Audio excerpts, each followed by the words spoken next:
Así es una noche en las calles de Ucrania durante la guerra, en ese conflicto armado entre las tropas rusas y las Fuerzas Armadas ucranianas.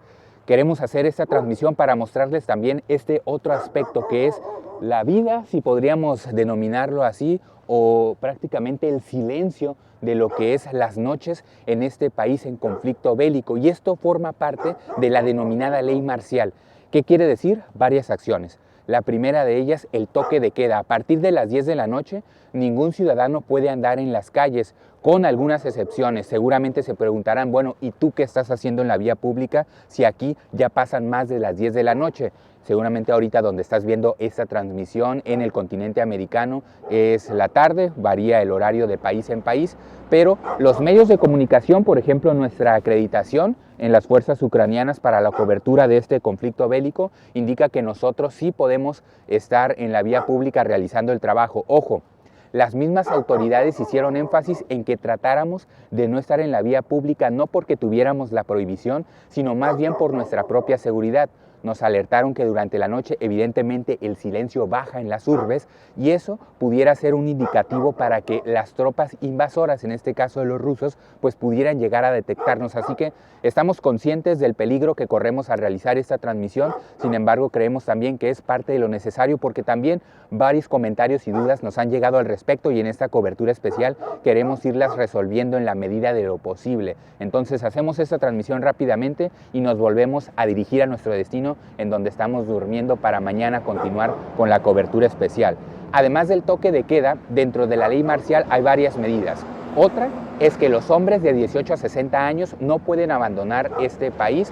No quiere decir que todos ya estén inscritos en las Fuerzas Armadas, sino que más bien están en sus casas y las autoridades cuando necesiten a alguno de estos ciudadanos los van a llamar para entonces defender su territorio. Otra medida es la ley seca. No se vende alcohol en ningún establecimiento de este territorio, a ninguna hora. La ley seca aplica constantemente, no hay venta de alcohol y también el control propiamente del país está por parte de las Fuerzas Armadas. Estamos ahorita en una calle que entre comillas podríamos decir normal, pero vean cómo la mayoría tienen apagadas las luces de sus casas. ¿Por qué? Porque quieren ahorrar esa energía precisamente para lo que tiene que ver con los calentones eléctricos, principalmente porque aquí también la cuestión del frío, ahorita lo vamos a mencionar más a fondo, es un aspecto a considerar. Esta otra sí es una calle principal y todavía vemos algunos automóviles pasando, principalmente son camiones o unidades de carga, trabajadores de gobierno, obviamente militares, policías o representantes de medios de comunicación y de transporte público. Todavía hay movimiento, pero esas son las excepciones de quienes sí pueden andar en calle. Mencioné hace unos momentos la participación de las Fuerzas Armadas y en este sentido me gustaría hacer hincapié en que ha sido difícil para nosotros como medios de comunicación documentar los impactos o las zonas de ataque, porque si bien los primeros días o semanas se podía o se tenía más libertad de acuerdo a lo que he comentado con los colegas locales, últimamente ya no se quiere y es principalmente por dos razones. Número uno, porque creen que el hecho de documentar como medios de comunicación algunas zonas le puede dar información a los oponentes, es decir, a las fuerzas rusas, para atacar ciertos objetivos.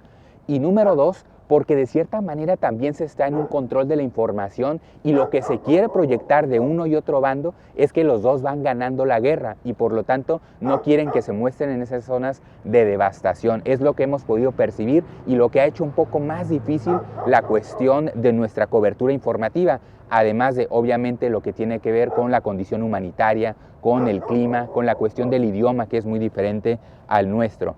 En cuanto a los ataques, el último ataque y que prendió mucho ya los focos de alerta en este país fue el que se registró este día durante las primeras horas en El Vip, muy cerca del aeropuerto, un aeropuerto que por cierto no está funcionando para vuelos civiles, pero sí para algunas estrategias militares.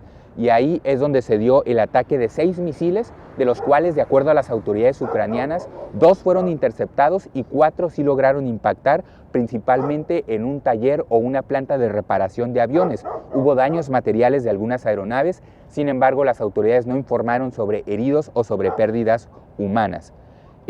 Algunas preguntas traigo aquí, por cierto, mi guía que la estoy tratando de usar con mi mismo celular, porque nos han estado llegando algunas algunas interrogantes sobre lo que está sucediendo. ¿Cómo está el país? Nos preguntan mucho.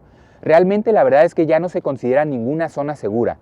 Se supone que Lviv, esta ciudad que ha concentrado el mayor número de ucranianos, era una ciudad segura y vean, hoy fue un ataque de 4 misiles, entonces ya no hay ninguna ciudad segura, pero básicamente es diferentes vivencias que se tienen en las regiones de esta nación. Algunas, por ejemplo, sí están en pleno conflicto de tropas rusas y ucranianas, otras fueron desalojadas, aunque no necesariamente hay tropas ahí, sino más bien que cayeron misiles y por ese temor los ciudadanos se han ido desplazando. Entonces son diferentes realidades las que pudiéramos hablar por las zonas en Ucrania.